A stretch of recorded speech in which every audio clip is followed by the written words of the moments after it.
উনি money laundering এর সাথে জড়িত। ছাত্রলীগ, যুবলীগ এবং আওয়ামী লীগকে অর্থায়নের অভিযোগ রয়েছে। আপিলকারী হিসাবে এখানে থাকা উচিত ছিল জনাব আলহাজ জসিমউদ্দিন সাহেবের, কারণ সেটা প্রথম দিনই বাতিল হয়ে যাওয়া উচিত ছিল। আমরা যেটা দেখেছি, জানতে পেরেছি, উনি সিআইবি রিপোর্ট অনুযায়ী 29 তারিখে যখন দাখিল করেন তখন উনি অবৈধ ছিলেন এবং তা সত্ত্বেও ওনাকে সময় দেওয়া হয় 4 ঘন্টা, কারণ ওনার সিআইবি রিপোর্টটা তখনও প্রস্তুত ছিল না। ওনাকে অতিরিক্ত সময় দেওয়া হয় এবং যখন অন্য কোনো প্রার্থী উপস্থিত ছিলেন না সেই সময় তার আপিলটাকে বৈধ ঘোষণা করা হয়। এছাড়াও আমরা দেখেছি যে উনি অনেকগুলো মামলার আসামি হয়েছেন গত 1.5 বছরে। নিজেকে উনি বিএনপির নেতা হিসেবে, মনোনয়ন প্রার্থী হিসেবে দাবি করলেও প্রকৃতপক্ষে উনি ওনার বিরুদ্ধে জুলাই অভ্যুত্থানের সময়ে ছাত্রলীগ, যুবলীগ এবং আওয়ামী লীগকে অর্থায়নের অভিযোগ রয়েছে।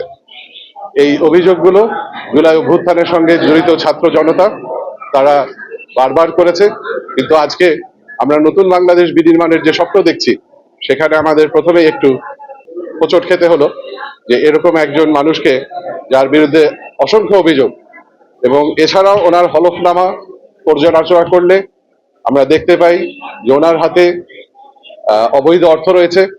উনি বিদেশে ওনার ব্যবসা থাকার কথা বলছেন, বিদেশে আয়ের কথা বলছেন, কিন্তু ওনার কোনো বৈধ ব্যাংকিং চ্যানেলের কথা বলা নেই। তার মানে যেটা দাঁড়ায়, উনি বিদেশে যদি ওনার বিনিয়োগ থাকে কিন্তু কোনো বৈধ ব্যাংক না থাকে, উনি মানি লন্ডারিং এর সাথে জড়িত। এই বিষয়টা আমরা আলাদাভাবে দুদকে আজকে একটা অভিযোগ উপস্থাপন করেছি। আর জুলাই অভ্যুত্থানের সঙ্গে জড়িত ছাত্র জনতা, তাদের পক্ষ থেকেও সম্ভবত আইনি পদক্ষেপ নেওয়া হচ্ছে।